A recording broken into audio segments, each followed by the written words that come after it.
Poor little girl makes a request to a billionaire. Today is my birthday, but no one cares about me. Can I spend it with you? The ending is heartwarming. The cold seeped through the thin layers of clothes Clara wore. 5 years old, a worn-out teddy bear in her arms, and nothing else.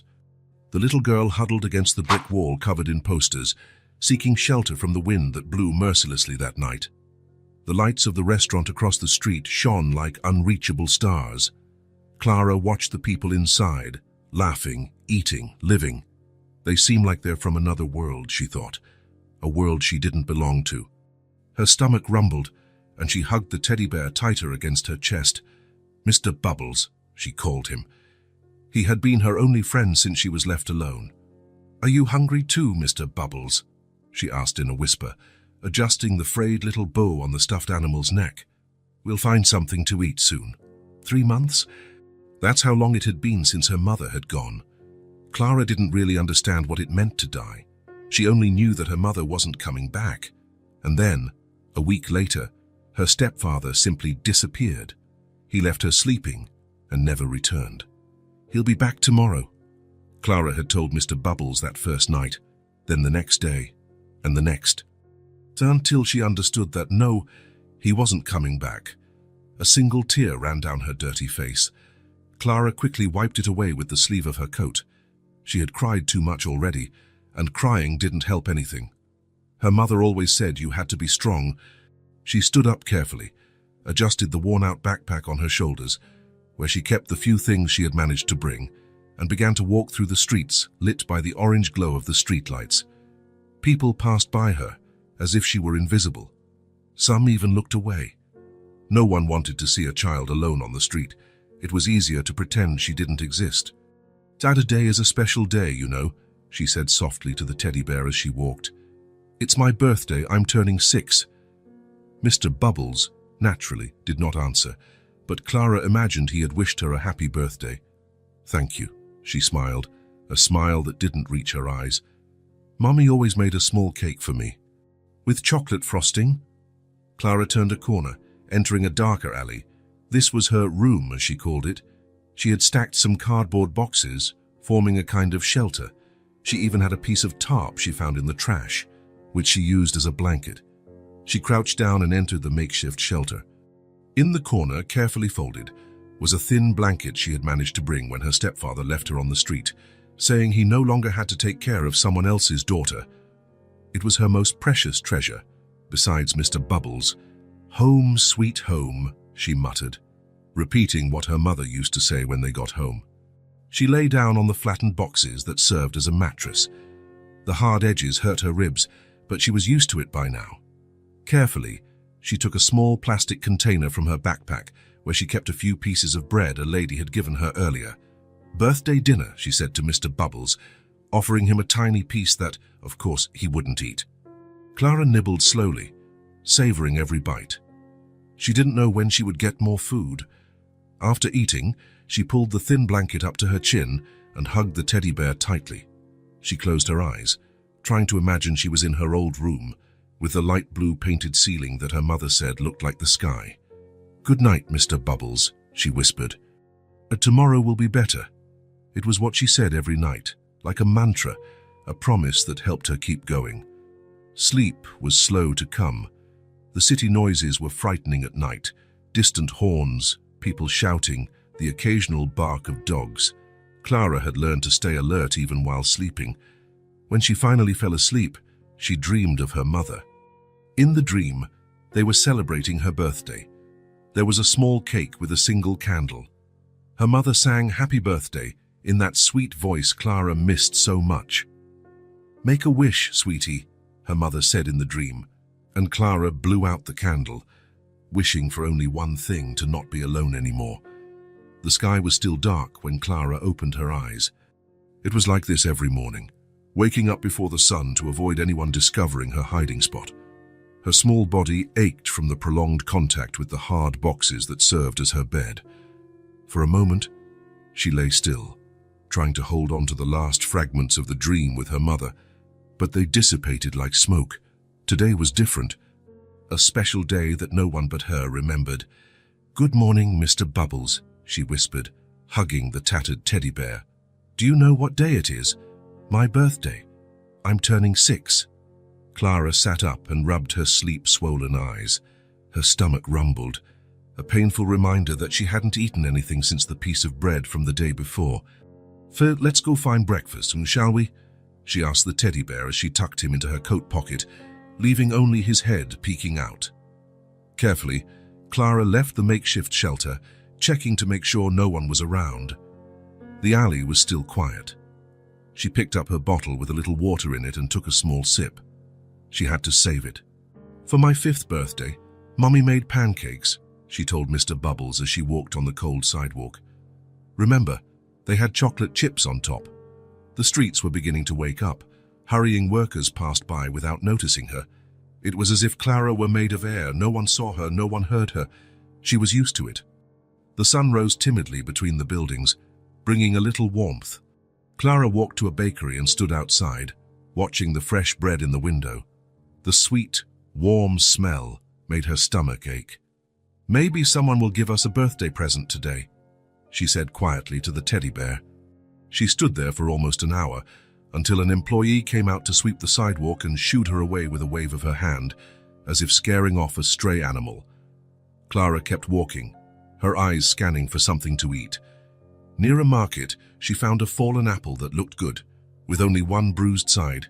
It was her birthday breakfast. "It's tasty, Mr. Bubbles," she said, sitting on a park bench, biting the fruit carefully to make it last longer. "Want a piece?" The day dragged on slowly. Clara wandered the city, collecting a few coins that people tossed, looking at shop windows and dreaming of a different life. She needed to find food before going back to her shelter. "Let's try near that big restaurant," she said to Mr. Bubbles. "Sometimes they throw good food in the trash." Clara walked a few blocks until she reached a more elegant part of the city. The lights were starting to come on in the windows and restaurants. Well-dressed people passed by, some in shiny cars. She sat on the sidewalk in front of a brightly lit restaurant, hugging her tattered teddy bear against her chest. The smell of food coming from inside made her stomach ache with hunger. "Happy birthday to me," she sang softly, rocking back and forth. A tear ran down her dirty cheek, but she quickly wiped it away with her sleeve. Clara didn't know it, but that day would change her life forever. Reed Matthews adjusted his tie as he walked toward the restaurant exit. The business lunch had dragged on for over 2 hours, with endless discussions about mergers and acquisitions. As the owner of one of the country's largest tech companies, these meetings were part of the routine, but that didn't make them any less exhausting.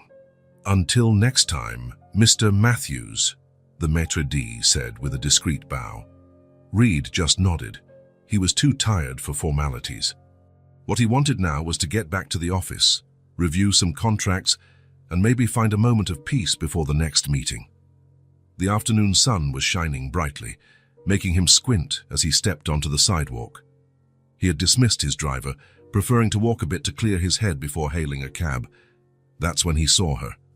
A small girl sitting on the sidewalk, hugging a teddy bear so worn out you could barely tell what it was.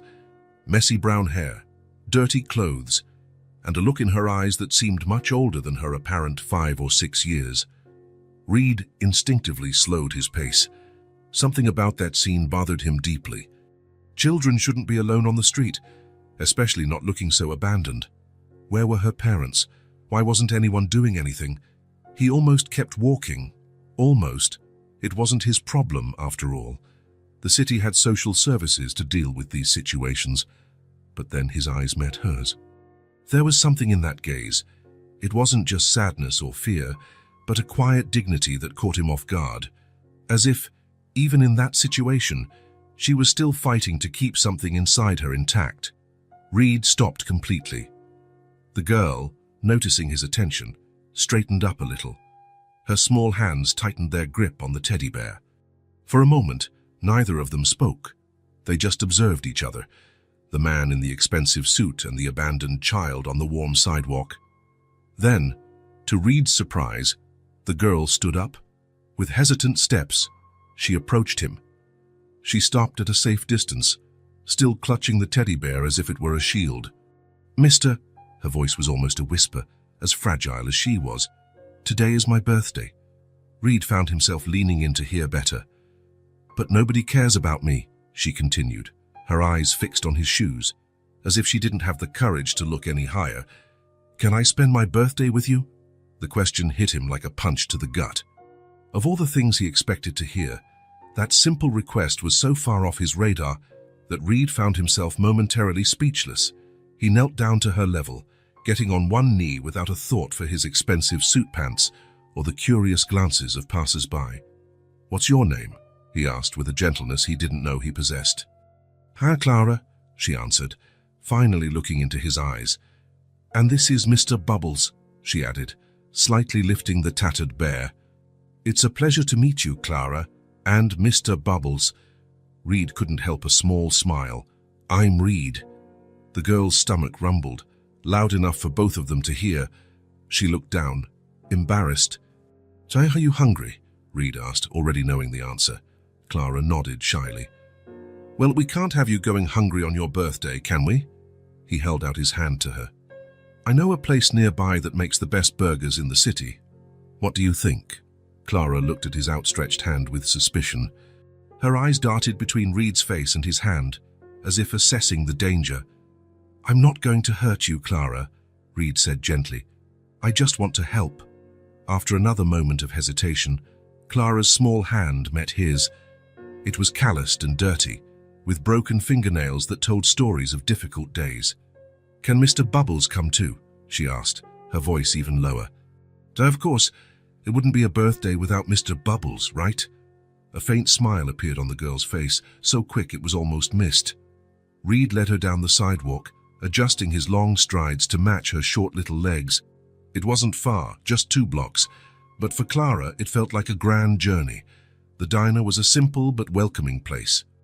Colorful tables, comfortable booths, and the unmistakable smell of grilled burgers.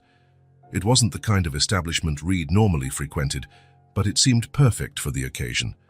When they entered, a few people glanced curiously at the elegantly dressed man, accompanied by a visibly homeless child. Reed ignored the stares and chose a booth by the window, where the sunlight streamed in and warmed the space. What would you like to eat? He asked after they sat down.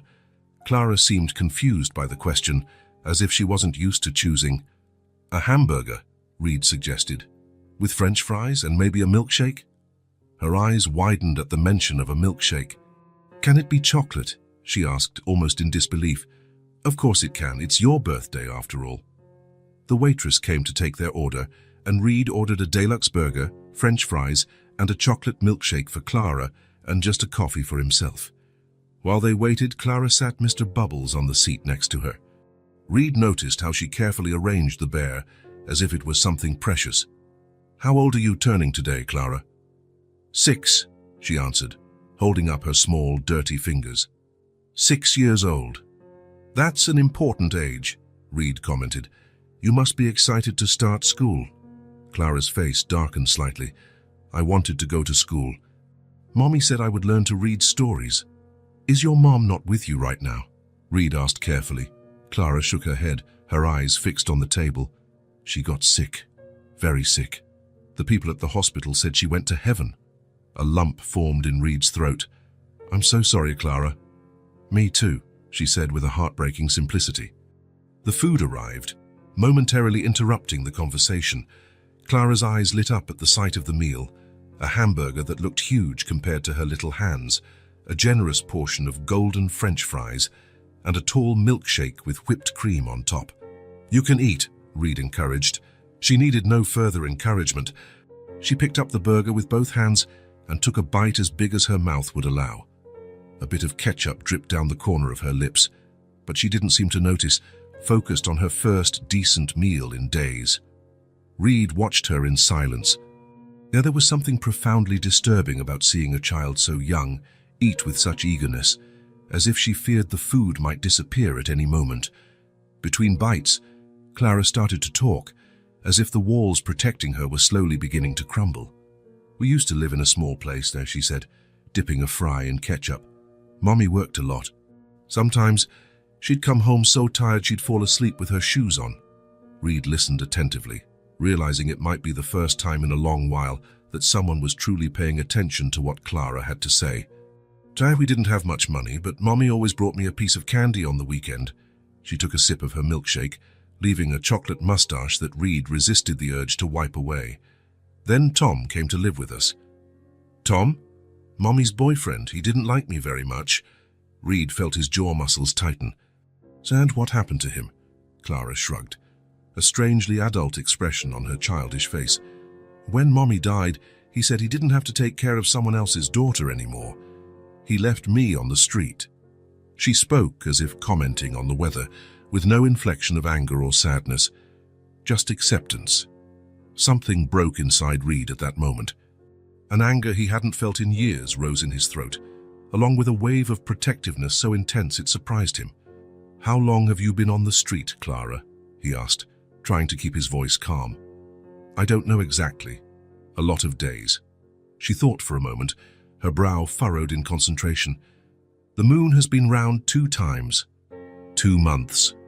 This child had been surviving alone on the streets for approximately 2 months. "Where do you sleep?" "I have a spot," she answered, suddenly wary, as if afraid her hiding place might be discovered. "I made a house out of boxes, and I have a blanket." Reed swallowed hard. A house of boxes, a blanket. That was all she had in the world. The sunlight streamed through the window, creating golden patterns on the table between them. Outside, people rushed by, lost in their own lives, oblivious to the small drama unfolding inside. Clara finished her burger and focused on the fries, occasionally sharing one with Mr. Bubbles, pretending the bear was eating. "Are you enjoying the food?" Reed asked, trying to push away the image of Clara sleeping in cardboard boxes. She nodded enthusiastically, her mouth too full to reply.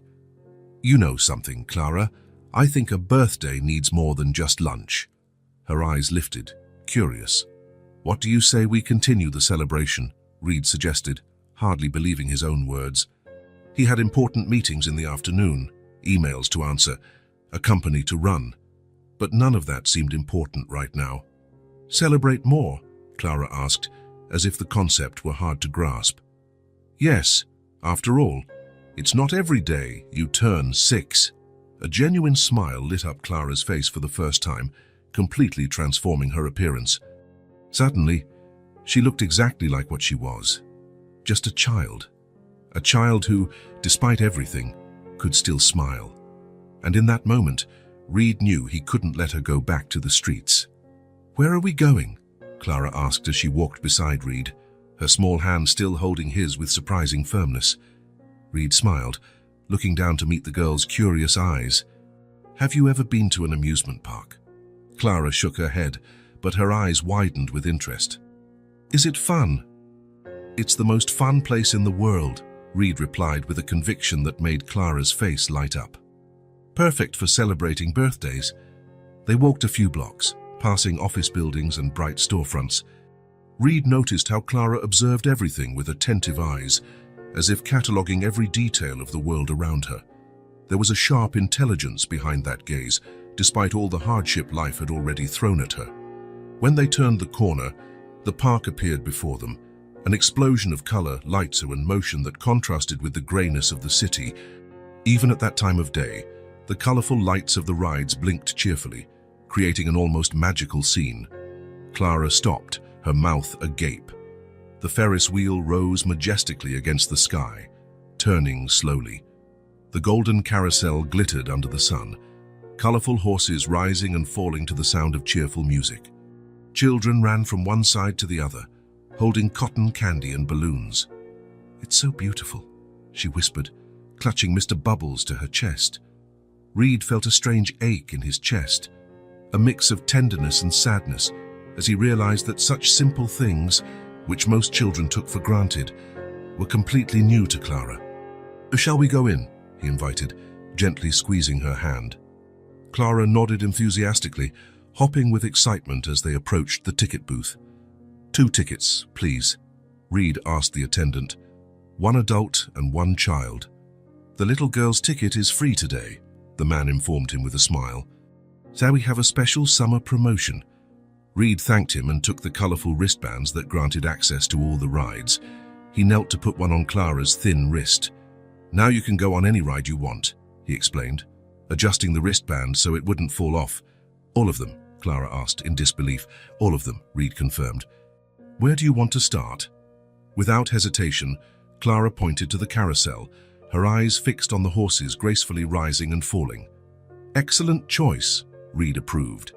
They headed to the ride, and Reed lifted Clara so she could choose her horse. She opted for a white one with golden details and a vibrant red mane. Hold on tight, okay, Reed recommended, placing her small hands on the metal pole. I'll be right here beside you. As the carousel began to turn, something extraordinary happened. Clara laughed, a genuine, crystalline laugh that seemed to come from somewhere deep and untouched within her. It was the sound of an ordinary child, enjoying a moment of pure joy. Reed took his phone out of his pocket and captured that moment. Clara on the white horse, her messy hair flying in the wind, a smile so wide it seemed to light up her whole face. Something for her to remember later, he thought. After the carousel came other rides, the bumper cars, where Clara shrieked with excitement every time she managed to hit another car. The little train that traveled through the park, offering a panoramic view of the rides, even the mini roller coaster, where she squeezed Reed's hand tightly during the first drop, but was soon raising her arms and screaming with delight. Between rides, Reed bought her blue cotton candy.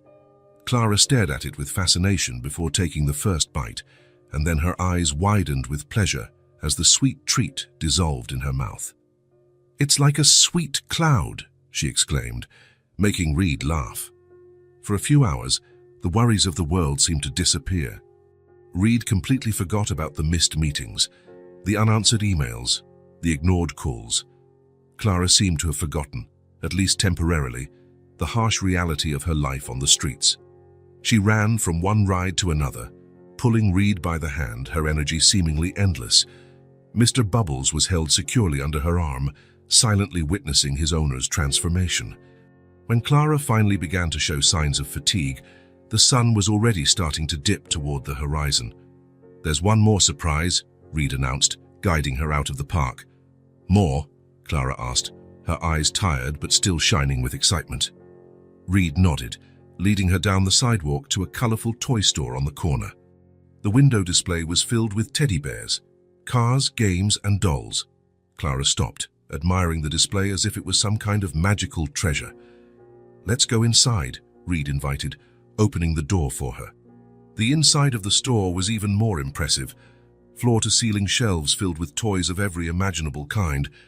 Clara walked slowly, looking at everything with reverence as if she were in a precious museum.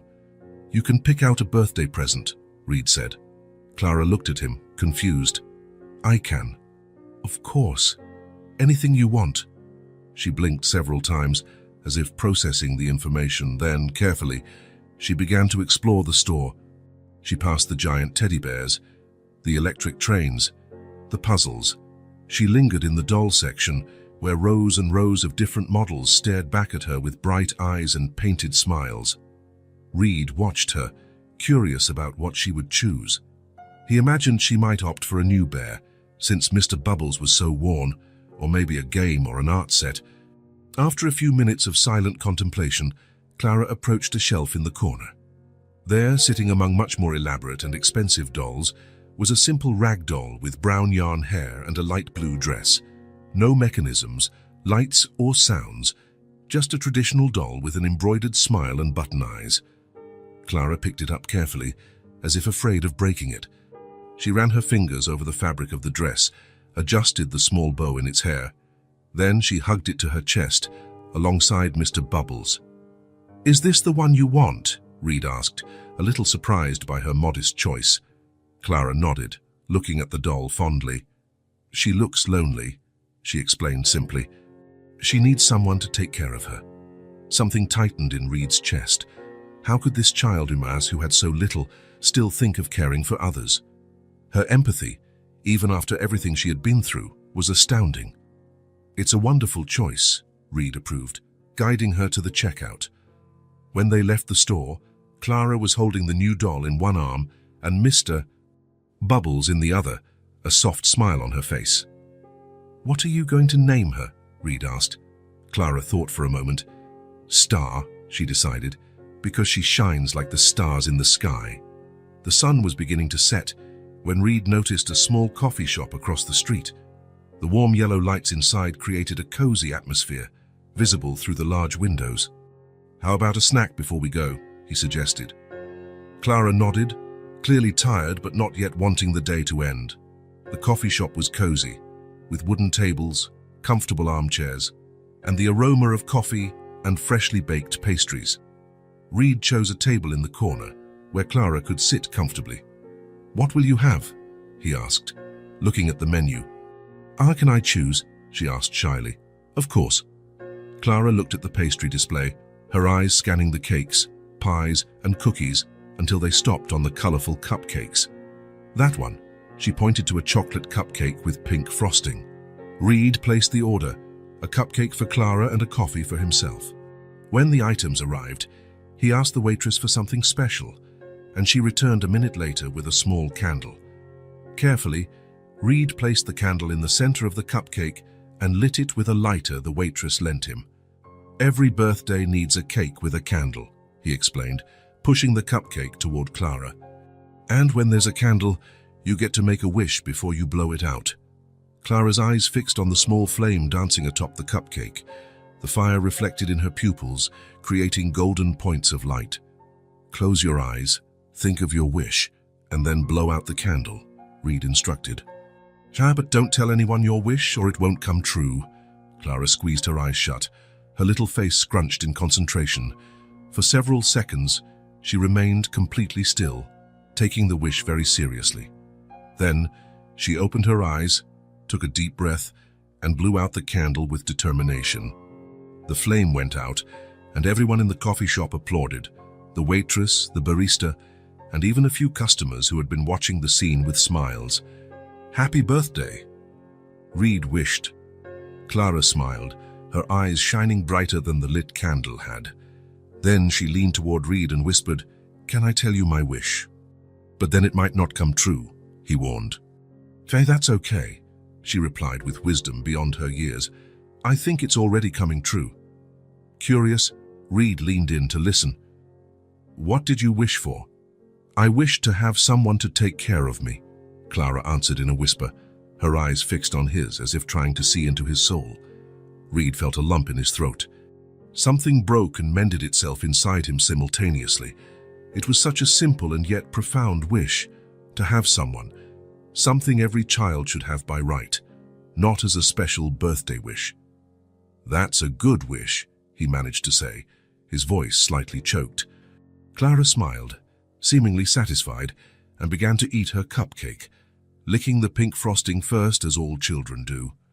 Reed watched her in silence, realizing something had shifted within him over the course of the day. What had started as an impulse to help an abandoned child had become something deeper. He couldn't just return her to the streets after this. Her wish to have someone take care of her echoed in his mind like a call he couldn't ignore. When Clara finished her cupcake, her fingers and the corner of her mouth was smudged with chocolate. Reed gently wiped her face with a napkin. "I think it's getting late," he said, noticing the sky outside was already darkening. "Boys, where are you sleeping, Clara?" The question brought reality crashing back. Clara's smile faltered a bit, as if she, too, was reminded that the magical day was coming to an end. "Can I show you?" she asked hesitantly. "It's not far." Reed nodded, paying the bill and helping her gather her new treasures, Star, the doll in the blue dress, and the ever-faithful Mr. Bubbles. They stepped out of the coffee shop into the falling night. The city lights were beginning to switch on, creating an urban landscape of light and shadow. Clara led him with confidence, turning into alleys and crossing streets with the familiarity of someone who knows the territory well. After about a 15-minute walk, she turned into a narrow alley between two office buildings. The place was dim, with only the distant light from street lamps partially illuminating the entrance. "It's here," Clara said, her voice dropping to almost a whisper. Reed followed her, a tightness in his chest as he realized where the little girl had spent the last 2 months. The alley was damp and cold, with trash cans lining the walls and the distinct smell of neglect. At the back of the alley, Clara had created her little refuge. Cleverly stacked cardboard boxes formed a sort of hut, A piece of plastic tarp covered the top, presumably for protection from the rain. Inside, he could see a thin blanket folded neatly on more flattened boxes that served as a mattress. "This is my home," Clara explained, with a mixture of pride in her ingenuity and shame at its precariousness. Reed felt the lump in his throat tighten until it almost choked him. Something inside him revolted at the idea that a 6-year-old child considered this a home. A pile of boxes in a dark alley, where anything could happen, where cold, hunger, and danger were constant companions. Clara ducked down and entered the makeshift shelter, carefully placing her new doll beside the blanket. "Sometimes the rain gets in through the cracks," she explained, pointing to damp spots on the boxes. "But the blanket stays dry if I wrap myself up tight." Reed swallowed hard, fighting the emotion that threatened to overwhelm him. How was it possible that in a city full of people, no one had helped this child? How was it possible that she had been so completely forgotten? Clara arranged her small space, seeming strangely adult in her methodical movements. She was preparing for another night alone in that place. Reed couldn't take it anymore. The decision crystallized in his mind with absolute clarity. "Clara," he called, his voice firm despite the emotion, "you're coming with me tonight?" She stopped what she was doing and looked at him, confused. "What do you mean?" "You're not staying here," Reed explained, kneeling to be at her level. "You're coming to my house. No child should sleep alone in a place like this." Clara's eyes widened, a mixture of hope and suspicion. "Really? Really? You can bring Mr. Bubbles, Star, and anything else you want. I have a guest room with a real bed and hot water for a bath." Clara bit her lip, looking around at her small shelter as if saying goodbye. Then she picked up the thin blanket and folded it carefully. "Can I bring this?" she asked. "Mommy gave it to me." "Of course you can," Reed assured her, his heart aching again. With quick movements, Clara gathered her few belongings: the blanket, a tattered backpack with some clothes, a toothbrush with worn bristles, and a crumpled photo showing a much younger her next to a smiling woman. "I'm ready," she announced, holding Mr. Bubbles and Star in one arm and the backpack in the other. Reed took her backpack and held out his free hand. Clara grabbed it tightly, as if afraid he might change his mind at any moment. As they walked out of the dark alley back onto the brightly lit city streets, Reed felt the weight of the responsibility he had just taken on. He didn't know exactly what he would do next, how he would explain this to his lawyers, his family, his colleagues. He didn't know what legal complications he might face, but looking down and seeing Clara walking beside him, clutching his hand like a lifeline, he knew he was doing the right thing. Her wish to have someone take care of her had already begun to come true. And somehow, Reed realized that his own wish, one he didn't even know he had, was coming true as well. The taxi pulled up in front of an elegant building in the city's most exclusive neighborhood. Clara looked out the window, her eyes wide at the imposing facade illuminated by discreet lights. "You live here?" she asked, her voice almost disappearing in awe. Reed nodded as he paid the driver. On the top floor, Clara held Mr. Bubbles and Star tighter, as if drawing courage from her toys. Reed took her small backpack and offered his free hand, which Clara promptly accepted. The uniformed doorman nodded respectfully as they entered the marble lobby. "Good evening, Mr. Matthews." "Good evening, Frank," Reed replied, feeling Clara shrink slightly beside him, intimidated by the luxurious surroundings. Frank glanced briefly at the girl, but his professionalism kept him from asking any questions. He just pressed the elevator button and held the door open for them. "Thank you," Reed said, guiding Clara inside. The elevator was mirrored, with gold accents and dark wood paneling. Clara looked at her own reflection and seemed surprised by what she saw, a disheveled girl in dirty clothes, her face marked by days on the streets, holding 2 worn-out toys. Beside her, Reed seemed to belong to another world in his impeccable suit. "It's very high," she commented as the elevator began its silent ascent. "Yes, but the view is beautiful," Reed replied, trying to put her at ease. "You can see the whole city from up there."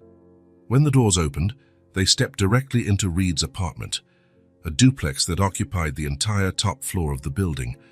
The space was vast and elegant, with floor-to-ceiling windows that showcased the illuminated city below. Clara stopped at the entrance, hesitant to step on the polished hardwood floor. "It's okay," Reed encouraged. "You can come in." She took a few cautious steps, as if afraid of breaking something with her mere presence. The living room was minimalist, with white leather sofas, glass tables, and contemporary art on the walls. There were no toys, family photos, or any sign that a child had ever been there before. "Your house is pretty," Clara said politely, still standing in the middle of the room, unsure of what to do or where to sit. "Thank you," Reed replied, noticing for the first time how cold and impersonal the place felt. "Come, I'll show you where you can sleep." He led her down a hallway to a spacious guest room with a king-size bed that looked gigantic for Clara's size. "This can be your room for now," he explained, turning on the lights. The room was elegant but clearly designed for adults, neutral tones, sophisticated furniture, without a single childish touch. Clara looked around, impressed. "Is this all for me?" "Yes," Reed confirmed, placing her backpack on a chair in the corner. "But first, how about a warm bath?" He took her to the adjoining bathroom with its spacious tub and high-pressure shower. He opened a few drawers until he found a clean t-shirt that could serve as a nightgown for her. "I'll leave you to it," he said, placing soft towels on the counter. "There's soap, shampoo, and everything you'll need here. This shirt can work for sleeping until we get you proper clothes." Clara nodded, still looking a bit lost in the luxurious space. "I'll be in the living room if you need anything," Reed added. "Just call." He closed the door and returned to the living room, suddenly aware of the silence he usually didn't even notice. His phone vibrated in his pocket. More emails, more messages, more company problems awaiting his attention. But for the first time in years, Reed ignored them completely. Instead, he went to the kitchen and opened the refrigerator, realizing how empty it was. A few basic items, drinks, frozen food, nothing suitable for a child. He made a mental note to arrange for a decent breakfast and go grocery shopping the next day. He grabbed his laptop and began researching the legal procedures for temporarily caring for an abandoned child. The information was complex and varied, but one thing was clear. He would need to notify the proper authorities as soon as possible. After about 20 minutes, he heard the sound of the bathroom door opening. Clara appeared in the living room, looking like a completely different person. Her brown hair, now clean, fell in damp curls over her shoulders. Reed's t-shirt worked like a dress on her, reaching almost to her ankles. Her face, free from the street's grime, revealed freckles on her nose and rosy cheeks. She was still holding Mr. Bubbles, who was now also clean and dripping a little.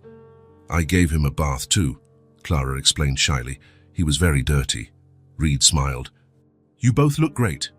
Clara approached the sofa but didn't sit down, as if she still wasn't sure if she was allowed. "Are you hungry?"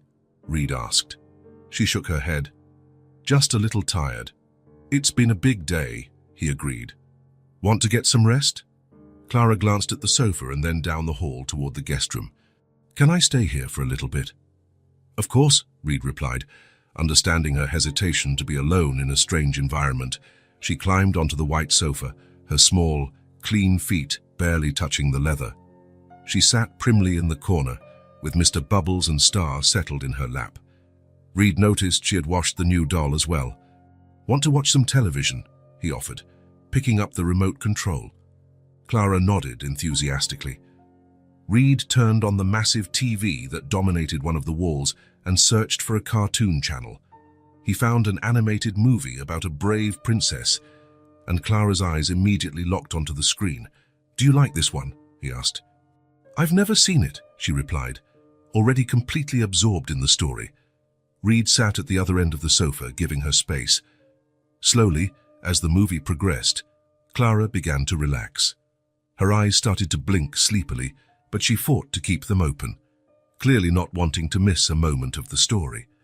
At some point, without Reed noticing exactly when, she fell asleep. Her small body slumped to the side, her head resting on the arm of the sofa, her arms still wrapped around her precious toys. Reed watched her for a long moment. Asleep, Clara seemed even smaller and more fragile. The marks of the hard life she had led were still visible on her too thin body, in some scratches and bruises on her arms and legs that the bath couldn't wash away. Careful not to wake her, he took a soft blanket from a closet and gently covered her. Clara didn't move, except for a slight sigh of contentment as the warmth of the blanket enveloped her. Reed sat in the armchair across from her, watching the girl sleep. The TV was still on, the volume low, the animated colors reflecting on Clara's serene face.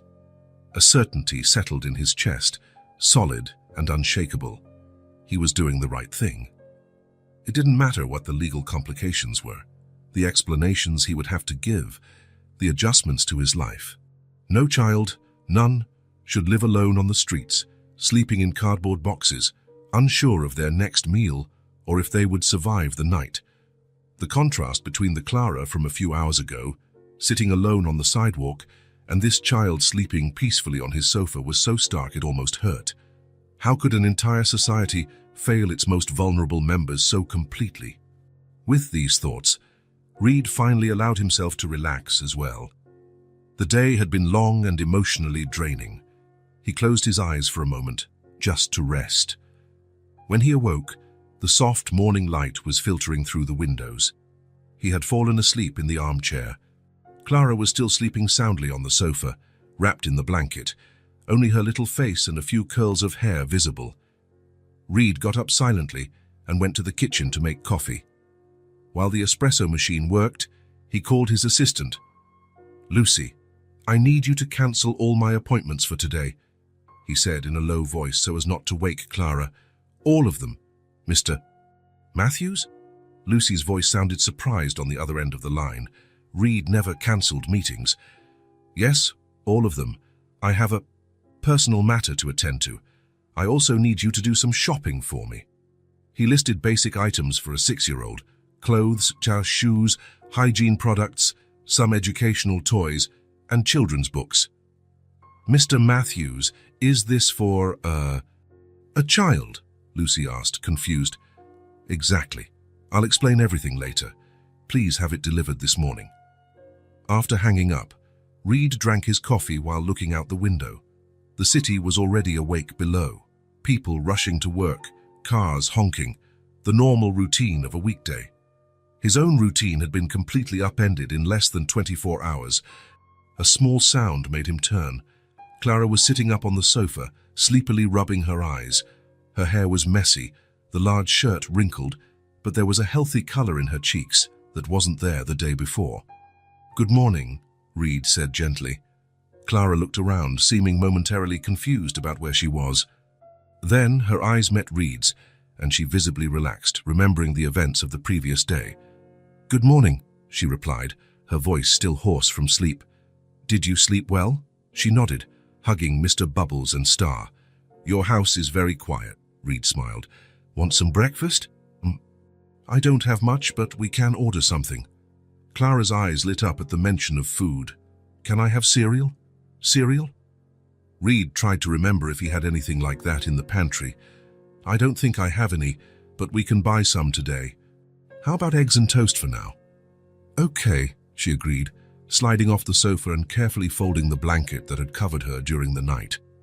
The domesticity of the gesture, a 6-year-old child concerned with keeping things tidy, touched Reed deeply. Clara was clearly not used to being cared for. On the contrary, she seemed accustomed to taking care of herself and her few possessions. As he prepared a simple breakfast, Reed watched Clara timidly explore the living room. She tiptoed around as if afraid to make a sound, stopping to examine the art objects and the framed photographs on the walls, mostly landscapes and a few corporate photos, nothing personal. "Do you live alone?" she finally asked, stopping in front of a picture of Reed receiving some business award. "Yes," he replied, placing scrambled eggs and toast on the table. "I always have." Clara climbed onto a chair, her legs dangling without reaching the floor. "Isn't it lonely?" The question, so direct and innocent, caught Reed by surprise. "Sometimes," he admitted, realizing it was true. "But I'm used to it." They ate in silence for a few minutes, Clara savoring every bite as if it were a rare delicacy. "Thank you for the food," she said when she finished, with a politeness that seemed out of place in someone so young. "It was very good." "You're welcome," Reed replied, still impressed by her manners. Clara, Some things will be arriving for you today. New clothes, shoes, some things for you to play with. Is that okay?" She looked at him in astonishment. "For me? Yes. You can't just wear that shirt, can you?" A shy smile appeared on her face. "Can I really stay with you?" The question was loaded with both hope and fear. Reed realized he needed to be honest, but gentle. "For now, yes," he answered carefully. "I'm going to do everything I can to take care of you, Clara. But there are rules and laws about children without parents. We'll need to talk to some official people to decide what happens next." Instead of getting upset, Clara just nodded, as if she had expected something like this. "I understand." In the days that followed, a routine began to form. The deliveries arrived, colorful and comfortable clothes that Clara touched with reverence, shoes that actually fit her feet, books with bright pictures that she flipped through for hours, and toys that she carefully organized in the guest room that was now hers.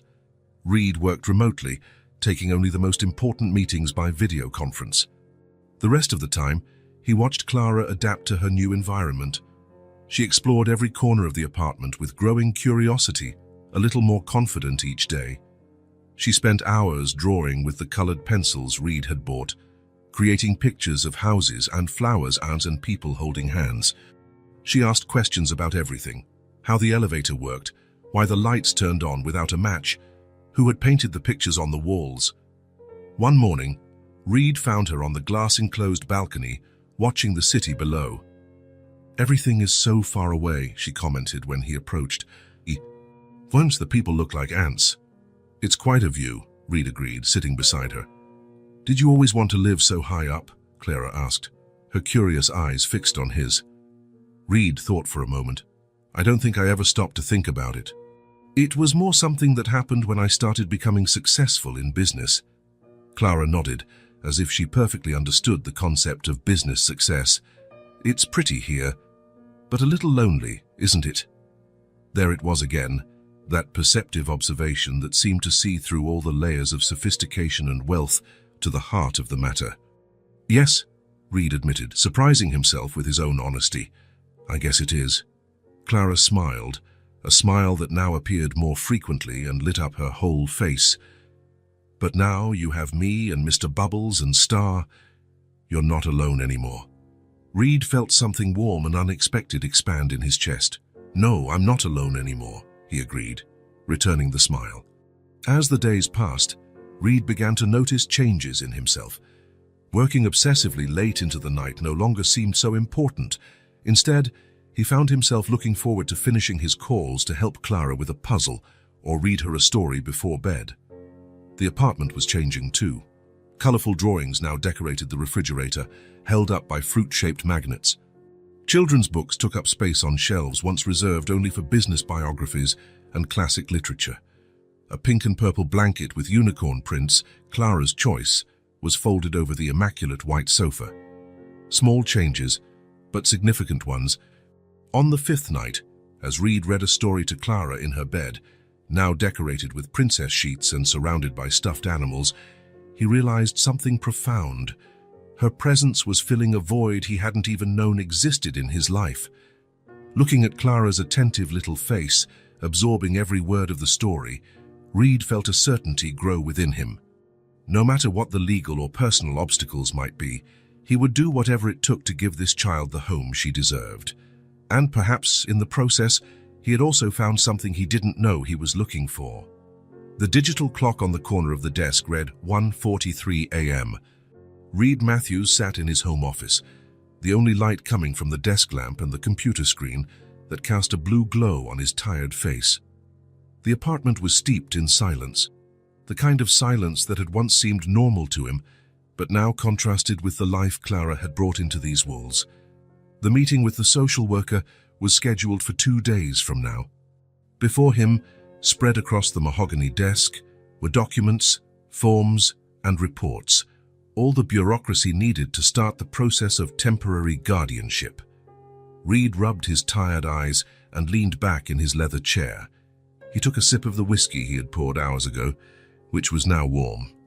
On the computer screen, a detailed spreadsheet listed all the steps of the legal process, the deadlines, the requirements, the possibilities. The truth was, even with all his money and influence, the path would be complicated. A single man, with no experience with children, no close relatives, and a career that consumed 18 hours a day. He wasn't exactly the profile social services considered ideal for caring for a traumatized child. He stood up and walked to the window. The city slept below, dotted with lights. Somewhere in that urban vastness, there was a dark alley with cardboard boxes where Clara could be sleeping, if fate hadn't brought them together. The thought made his stomach churn. He had called the best law firm in the city that morning. The lawyer, a family law specialist, was direct. "I'll be honest with you, Mr. Matthews. This will be a long and possibly frustrating process. The system prioritizes biological relatives, even distant ones.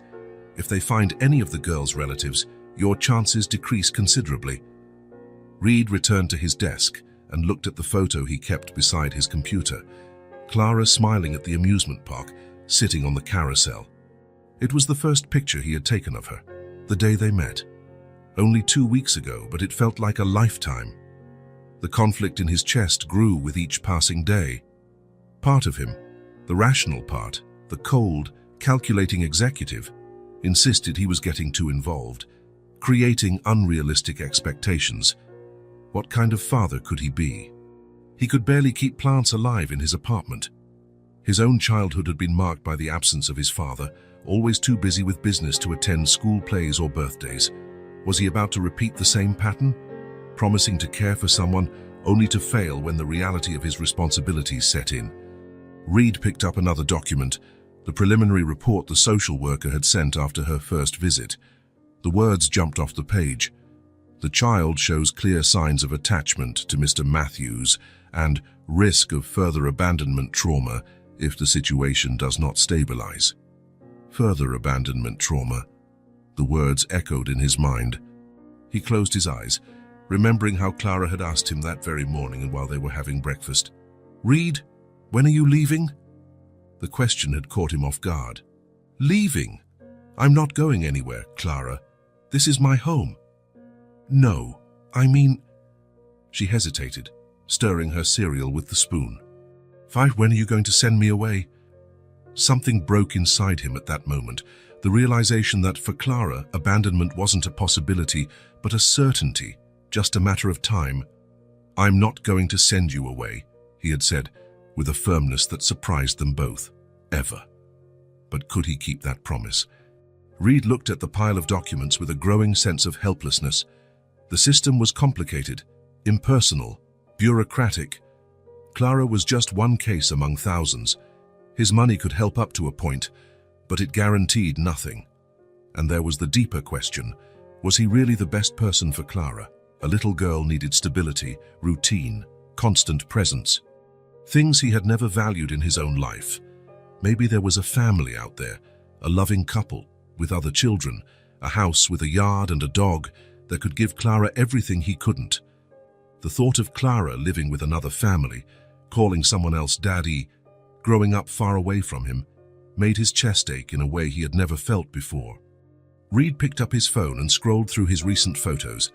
Clara concentrating on her drawing at the kitchen table, Clara asleep with a book open on her chest, Clara and him making silly faces for the camera during an impromptu picnic in the living room.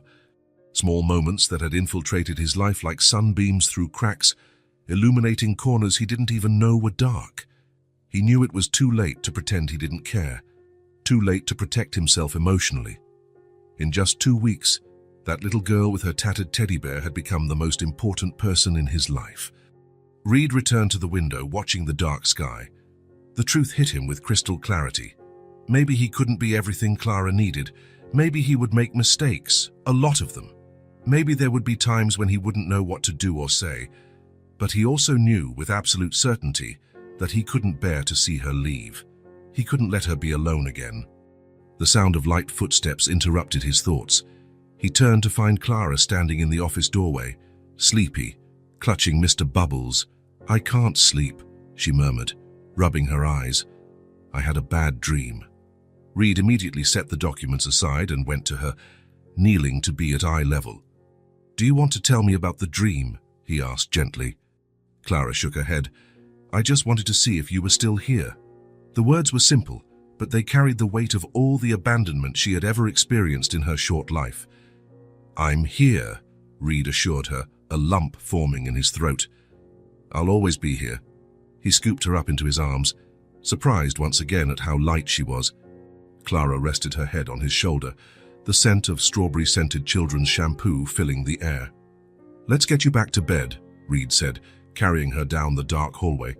"Will you stay until I fall asleep?" she asked in a low voice. "I will."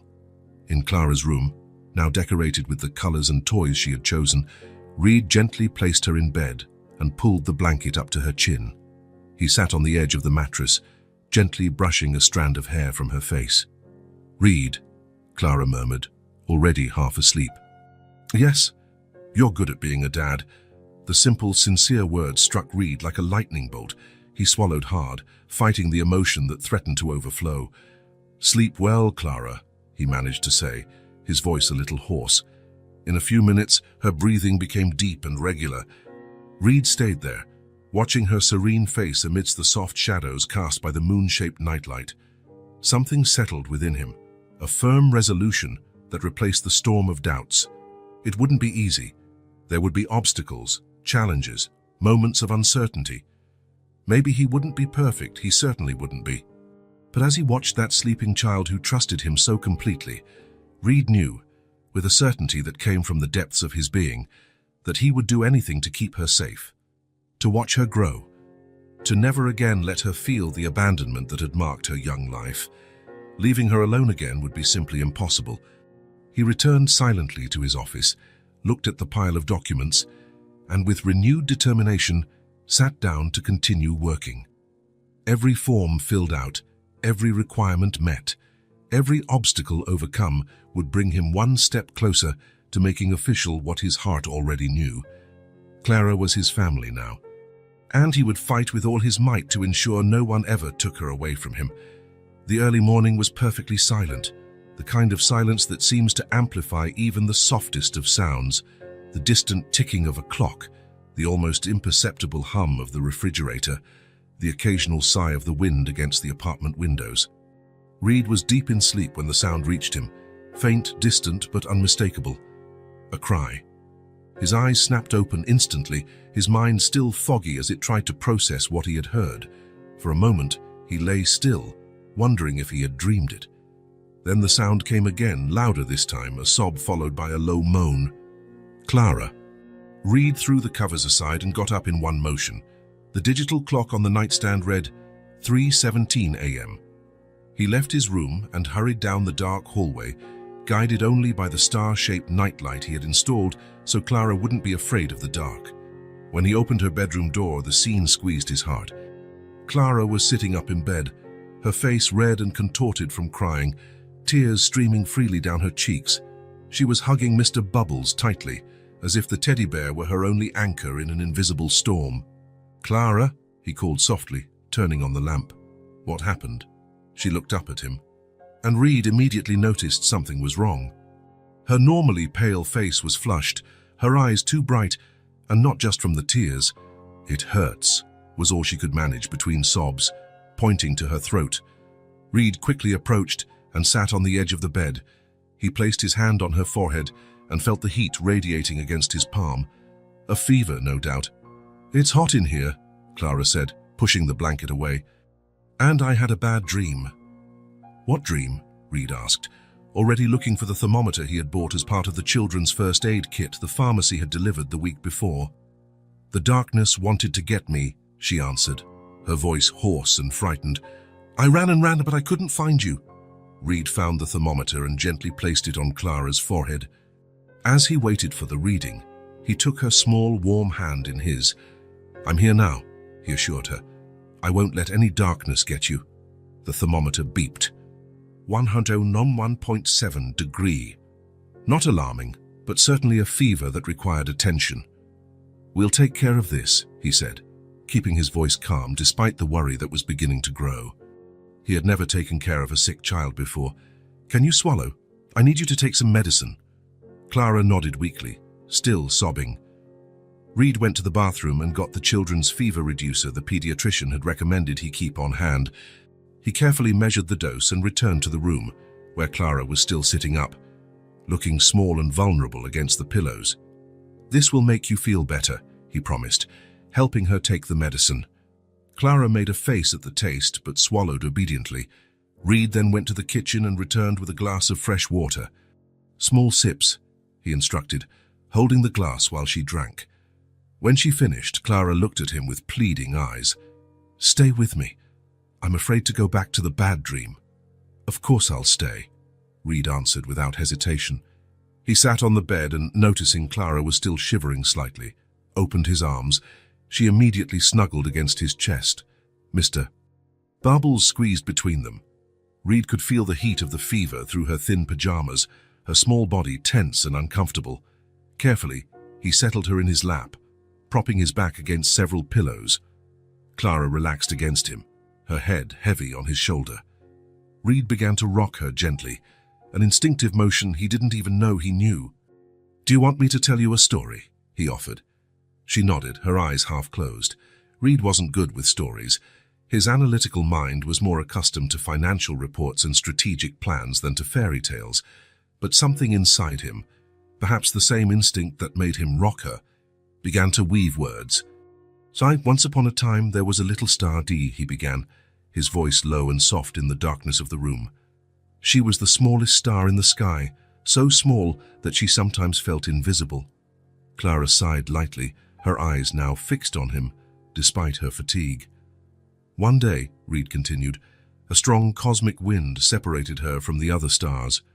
She fell through space, scared and alone, until she landed on Earth. She was lost and afraid, not knowing how to get back home." Clara's fingers played absently with a button on Reed's pajama shirt as she listened. "The little star wandered the Earth, trying to find her way back. Some people passed her by without noticing. Others saw only a faint glow and moved on. Until one day, a man found her." "Did he see the star?" Clara asked, her voice already less tense. "Yes," Reed smiled. He not only saw her, but he realized how special she was. Even though she was small, her light was purer and more beautiful than any star he had ever seen. What did he do? He took care of her. He built a safe place where the little star could shine without fear, and although he knew that one day she might want to return to the sky, he decided that as long as she was on Earth, she would never be alone again. Clara smiled faintly, her eyes growing heavier. "I like that story," she murmured. Reed continued to rock her gently, feeling her body gradually relax. Her forehead was still warm, but the sobs had stopped. After a few minutes, her breathing deepened, becoming more regular. Even when he realized Clara had fallen asleep, Reed made no move to leave. He stayed there, holding her, watching her little face that, even in sleep, still showed traces of tears on her cheeks. Her vulnerability hit him with full force. This little life trusted him completely, depended on him for everything: comfort, safety, care. The thought was both terrifying and deeply moving. He had never imagined this role for himself. His life plan had always been clear: build a business empire, earn the respect of his peers, perhaps leave some kind of legacy in the business world. Children, family, the emotional complications that came with these ties, all of that was conveniently absent from his future projections. And then Clara appeared, an unexpected variable that had rewritten the entire equation. Now, holding her in his arms as she fought a fever, Reed knew there was no going back. The instinct to protect her, to keep her safe and happy, had taken root so deeply in his being that it felt like it had always been there, just waiting to be awakened. The future was still uncertain. The hearing with the judge, the investigation by social services, the possibility of distant relatives appearing. There were many potential obstacles in the way. Reed had no illusions about the complexity of the situation, but as he watched Clara's now peaceful sleep, a certainty formed within him, solid and unshakable as rock. He would do anything to protect her, anything to ensure she would never have to face the world alone again. Carefully, Reed tucked the blanket around her, making sure Mr. Bubbles was also comfortably settled by her side. He couldn't say how long he stayed there, watching over her sleep, attentive to any sign of discomfort or restlessness. The silent night continued its course, the sleeping city outside unaware of the small drama unfolding in that apartment. A man discovering, perhaps for the first time, what it meant to put someone completely above himself. A child finding, after so much loss, the security of arms that would not let her fall. And as the first rays of sunlight began to filter through the curtains, Reed understood something fundamental. No matter what the future held, the present had already been irrevocably transformed. Clara had become his world, and he would do everything in his power to be hers. It was a quiet Saturday afternoon. Reed and Clara were putting together a puzzle in the living room as the autumn sun created golden patterns on the hardwood floor. "I got it!" Clara exclaimed, fitting a blue piece in after several attempts. Reed smiled, admiring her determination, when the doorbell rang, interrupting the moment. "Are we expecting someone?" Clara asked, curious. "No," Reed answered, frowning. When he checked the intercom, his body stiffened. "Keep working on the puzzle. I'll be right back." Clara noticed the tension in his shoulders, but nodded silently as he walked to the door. On the other side, standing like a figure from his most uncomfortable memories, was his father. Harold Matthews, 72 years old, perfectly combed grey hair, impeccable suit, the same severe expression as always. "Father," Reed said, his voice controlled, "this is unexpected." "Evidently," Harold replied, his cold gaze scanning the room. "May I come in, or are we going to talk in the hallway like strangers?" Reed hesitated, aware of Clara in the living room, but stepped aside, allowing his father to enter. Harold walked in with the presumption of someone who feels entitled to occupy any space. His eyes immediately found Clara, who was now standing, holding Mr. Bubbles against her chest. "So it's true," he commented, his voice laced with disapproval. "Lucy mentioned something about you cancelling important meetings for personal commitments. I didn't imagine it would be this." "Clara," Reed called, keeping his voice firm but gentle, "why don't you go finish the puzzle in your room? He'll be back to help you in a few minutes." Clara looked from Reed to Harold, sensing the tension. With a small nod, she grabbed a few pieces and quickly left, casting one last worried glance before disappearing down the hall. As soon as he heard the bedroom door close, Reed faced his father. "What exactly do you want?"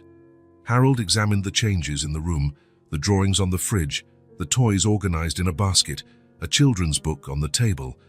"The board is concerned," he said finally. "You've missed 3 important meetings this month. The East Asia project is practically at a standstill, and now I find out it's because of some domestic situation." "Clara is not a situation," Reed replied, his voice low but firm. "She's a child who needed help." What Reed didn't know was that Clara hadn't gone to her room. Driven by fear, she had stopped in the hallway, hidden, listening to every word. Harold let out an impatient sigh. "I always knew you had this sentimental weakness. But this," he gestured to the modified apartment, "so this is why you're not showing up at the company. This girl will ruin your future." In the hallway, Clara felt tears begin to stream. The older man's words confirmed her greatest fear, that one day Reed would realize she was a burden and send her away like everyone else. Unable to listen anymore, she ran to her room, quietly closing the door before throwing herself on the bed, muffling her sobs in her pillow. In the living room, Reed faced his father with a clarity he had never felt before. "I'm only going to say this once," he said, each word filled with conviction. "I'm going to keep her. And nothing is going to change that. You're throwing away everything and you know what?" Reed interrupted him, years of repressed feelings finally finding a voice. "I'm going to be a much better father than you were to me." A heavy silence fell between them. Harold looked as if he had been physically struck by his son's words. For a brief moment, something like pain flickered in his eyes, quickly replaced by his usual mask of indifference. "You were always stubborn," he said finally, "just like your mother. But when this madness inevitably fails, don't come looking for my support." "I've never needed it before," Reed replied calmly. "I'm not going to start now." Harold adjusted his jacket. The board expects your presence at Monday's meeting. Don't miss this one." Without another word, he headed for the door and left, leaving only the echo of his footsteps in the hall.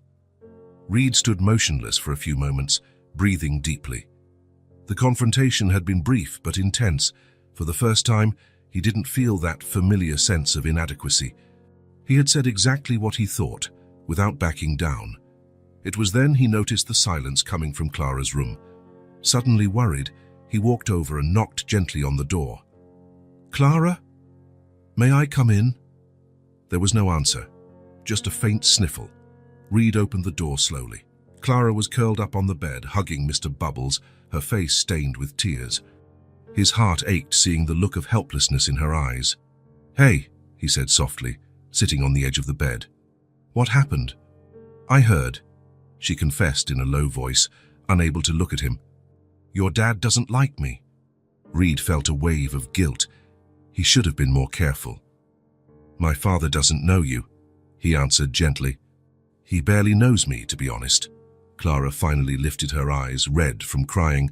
"Do I have to leave?" she asked, her voice trembling with the fear of abandonment. Reed held her small hands in his, looking directly into her eyes. "No," he said with absolute firmness. "I want you to stay with me.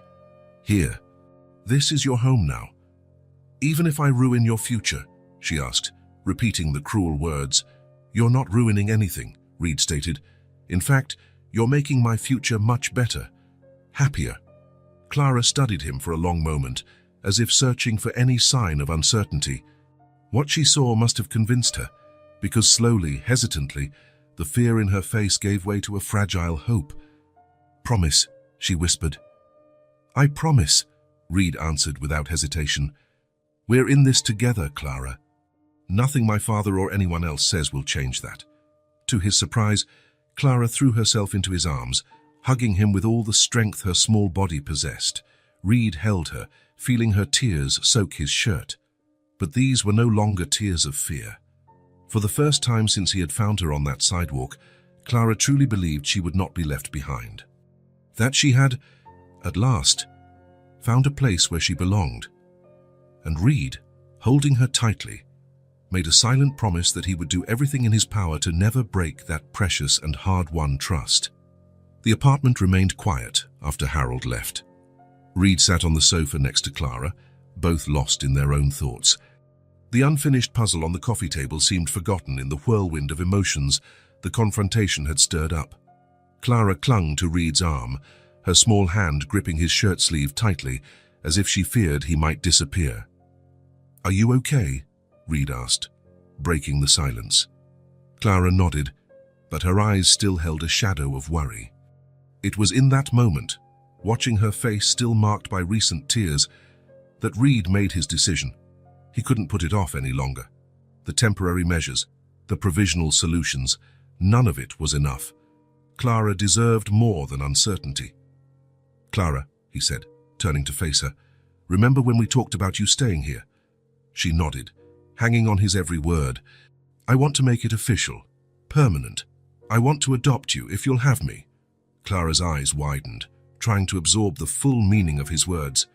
"Adopt," she repeated, "like, be your real daughter." "Exactly," Reed confirmed, "legally, officially, forever." For a moment, Clara was still.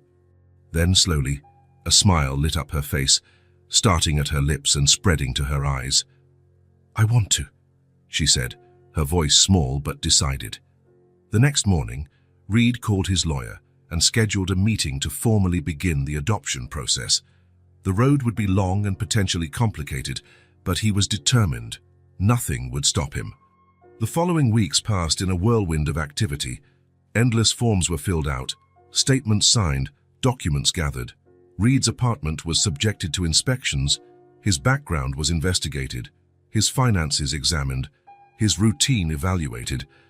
Melissa Carter, the social worker assigned to the case, was a middle-aged woman with kind but observant eyes that missed nothing. In her first official visit, she interviewed Reed and Clara separately. "How do you feel living here, Clara?" Melissa asked Clara, sitting on the bed with Mr. Bubbles in her lap, thought for a moment. "Happy," she replied simply. Reed listens to me, and he never yells at me, even when I spill things, Melissa smiled. And would you like him to officially become your father? Clara nodded vigorously. He's already my dad in my heart, she said, placing a small hand over her chest. It just needs to be on paper. In the living room, Reed faced his own tough questions. Mr. Matthews, your work schedule is extremely demanding, Melissa observed. How do you plan to balance that with raising a child? I've already made significant changes, Reed answered. I've rearranged my schedule, delegated responsibilities, and set clear boundaries between work and family time. Clara is my priority now. Melissa studied him. What makes you believe you can offer Clara what she needs? Reed took a deep breath. Honestly, I'm learning every day. I make mistakes, but what I can guarantee is that Clara will never again feel abandonment or neglect. She will have stability, education, opportunities, and above all, unconditional love. As the process moved forward, Reed's anxiety grew. Each new requirement, each new investigation felt like a potential barrier. What if they found a distant relative of Clara's? What if they considered his workaholic history a disqualifier? What if his father tried to interfere? One night, after putting Clara to bed, Reed sat in the dark living room, the adoption file open in front of him. The fear of losing Clara had become a constant in his days. I won't let them take you from me, he muttered to himself, renewed determination strengthening his resolve. Meanwhile, Clara blossomed with each passing day. The trauma of her past experiences hadn't disappeared. There were still occasional nightmares, moments of insecurity, reflexes of someone who had known hunger and abandonment, but there was also a new confidence in her. In weekly therapy, Clara began to process her experiences. I have a place now, she told her therapist, and someone who takes care of me. At the preschool where she was temporarily enrolled, Clara proudly told the other students about her new dad and the apartment where she now lived. She drew countless versions of herself and Reed together, always holding hands, always smiling under a big yellow sun. For Reed, the transformation in his own life was equally profound. The work-obsessed executive now found his greatest satisfaction in the small moments, helping Clara with her drawings, reading stories before bed, celebrating when she learned to tie her own shoes. I can't imagine my life without her anymore, Reed confessed to his lawyer as they reviewed the final details of the process. It's like she was always meant to be there. Finally, after 3 months of paperwork, meetings, and anxious waiting, the big day arrived. The family courthouse was a solemn place, with marble hallways and heavy wooden doors. Reed, wearing his best suit, held Clara's hand. She wore a light blue dress bought especially for the occasion. Nervous? He asked, noticing how she clutched Mr. Bubbles.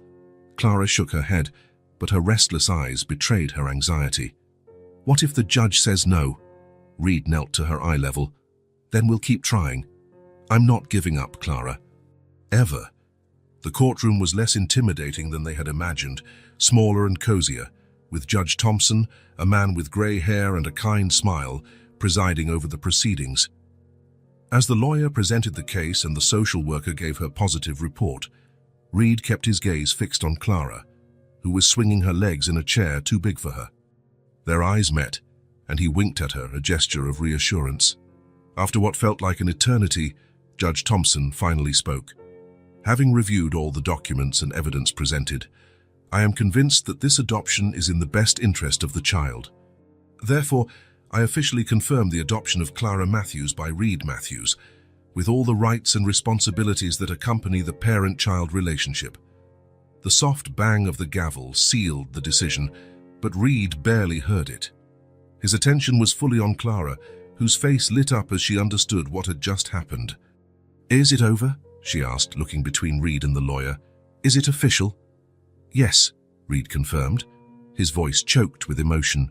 It's official. We're a family now. Clara didn't wait for another word. With a small cry of joy, she jumped from her chair and ran to Reed, throwing herself into his arms with such force she nearly knocked him over. He hugged her tightly, lifting her off the ground and spinning her around as she laughed, a pure sound that echoed through the solemn room. Congratulations to you both, Judge Thompson said, smiling as he watched the scene. When they finally left the courthouse, the sun was shining brightly, as if nature itself was celebrating the moment. Clara skipped beside Reed, still holding his hand, but now with a new sense of security. "Can we celebrate?" she asked, looking up at him expectantly. "Of course we can," Reed replied. "What would you like to do?" Clara thought for a moment. "Can we go to that coffee shop with the pretty cupcakes?" They found a cozy little coffee shop a few blocks from the courthouse. Reed ordered hot chocolate for Clara and coffee for himself, along with 2 cupcakes decorated with colorful frosting. Sitting by the window, watching people pass by outside, Reed realized how different everything felt now. The world was the same, but he saw it through new eyes, a father's eyes. Others. Clara nibbled her cupcake thoughtfully, a frosting mustache forming above her upper lip. "What are you thinking about?" Reed asked. She looked at him, an unexpectedly serious expression on her young face. "I always dreamed of going to school," she confessed, her voice almost a whisper, as if revealing a precious secret. "Mommy used to say school was magic, that books could take me anywhere." Reed felt a wave of tenderness thinking of Clara's mother, a woman who, despite her hardships, had planted dreams and hope in her daughter's heart. He reached across the table and took her small hand in his. "Now you can," he replied firmly. "We'll choose a school together. The best school, where you can learn anything you want." Clara's eyes sparkled. "Can I learn to read all the books in the world?" "All of them," Reed promised, smiling. "And then you can write your own." The future, which had once seemed so uncertain for them both, now opened up before them, full of endless possibilities. 2 weeks later, Reed parked the car in front of Westbrook Elementary School, a respected institution with a strong program in arts and sciences. It was the first day of school. Clara wore her new uniform, a pleated skirt, a white blouse, and a navy blue sweater. The purple backpack she had chosen looked almost too big for her small shoulders. "Ready?" Reed asked, lightly adjusting the bow tie she had insisted on wearing. Clara took a deep breath and nodded, a mix of nervousness and excitement on her face. "Wait," Reed said, taking out his phone. "Let's capture this moment." Clara posed proudly at the school entrance, holding her backpack with both hands. Her smile was radiant, full of hope and anticipation for what was to come. After dropping her off in her classroom and meeting her teacher, a warm woman named Mrs. Martinez, who immediately won Clara's trust, Reed went back to his office for the first time in weeks. At the end of the day, when he went to pick her up, Clara ran to him in the schoolyard, carrying a stack of papers and talking non-stop about her new friend Lily, the giant library, and how Mrs. Martinez had praised her drawing. "Sounds like it was a great day," Reed commented, helping her into the car. "The best," Clara agreed, still beaming. "Can we go to the park before we go home? I want to show you what I learned today." At the park, Clara proudly recited the letters of the alphabet she had practiced and showed how she could count to 20 without making a mistake. Reed applauded each demonstration, genuinely impressed by her quick absorption of knowledge. As they sat on a bench watching the sunset, Reed realized he wanted to capture this moment too. "Shall we take a picture together?" he suggested, sitting beside her. Clara immediately straightened up, leaning against him as Reed extended his arm to frame them both in the selfie. At the last second, she turned her face and gave him a kiss on the cheek, just as he pressed the button. The photo perfectly captured the moment, Reed smiling, surprised and emotional, and Clara with her lips pressed against his cheek, her eyes closed in pure joy. When they got home, Clara asked to see the photo. She looked at it for a long moment, then ran to her room. She returned minutes later with a sheet of colored paper where she had carefully written, in a childish but determined hand, "Our family. I love you, Daddy." Reed stood motionless, struck by the force of those simple words, especially the last one. It was the first time Clara had called him Daddy. "Can we put the picture and my note on the wall?" she asked, looking hopefully at him. "Even better," Reed replied, his voice slightly hoarse. "We'll put them in a special frame." That night, after Clara fell asleep, Reed carefully placed the photo and the note in a silver frame he had bought weeks earlier, as if he had somehow known this moment would come. He hung it on the living room wall, in the center, where it would be the first thing anyone would see upon entering. He stared at the image for a long time. He and Clara, now officially father and daughter, their smiles reflecting the joy they had found in each other. Below, the simple but profound words, "Our family. I love you, Daddy." For the first time in his adult life, Reed felt he had a true home.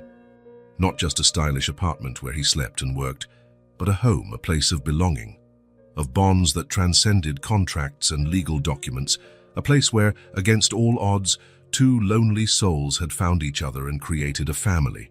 If this story touched your heart, subscribe to the channel and turn on notifications so you don't miss the next ones.